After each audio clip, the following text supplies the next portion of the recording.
Okay, so I'm going to show you a restorative fish pose and an active fish pose. So fish pose is Matsyasana, and it's what we do at the end of our back bend series. So the end of our plow, the end of our bridge. Maybe one day you get into inversions like shoulder stand. This is a great pose.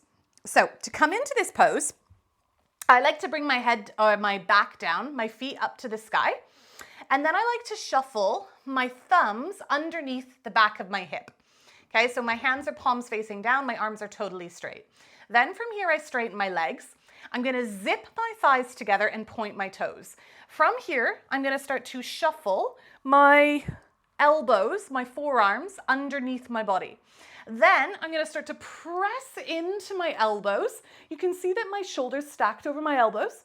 I'm gonna puff up my chest and I'm gonna let my head drop back. So this is a opening up back bend, okay? Coming into extension, nice thoracic opener. Keep pointing the toes, letting the chest lift. The head might drop back and touch the floor. Then from here to come out, you're gonna tuck the chin, okay? And slowly lower down. Releasing the hands from underneath the bum and maybe taking a sway from side to side.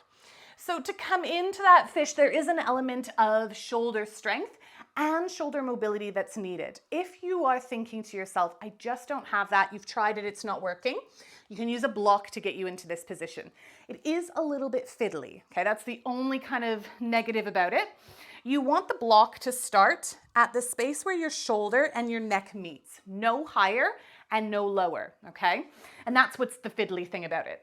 So you're gonna slowly come down. I like to come down onto my forearms first, and I think it is easier to come down onto the block rather than trying to hold the block in place as you lie down. So maneuvering, maneuvering, maneuvering. Coming to lie down, good, there we go. Now, from here, the legs might feel okay straight. They might feel better bent.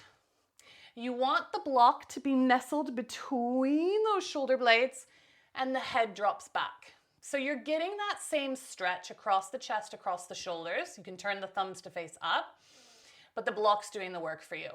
Now, I have a really tough block. I've got a cork block, which, you know, I will admit it's a little bit kind of pushy into my flesh, into my muscles. So if you do have a softer block, it might feel nicer. If the block is really uncomfortable, take a blanket or something on it. And if it's too high, you can try placing it flat like so.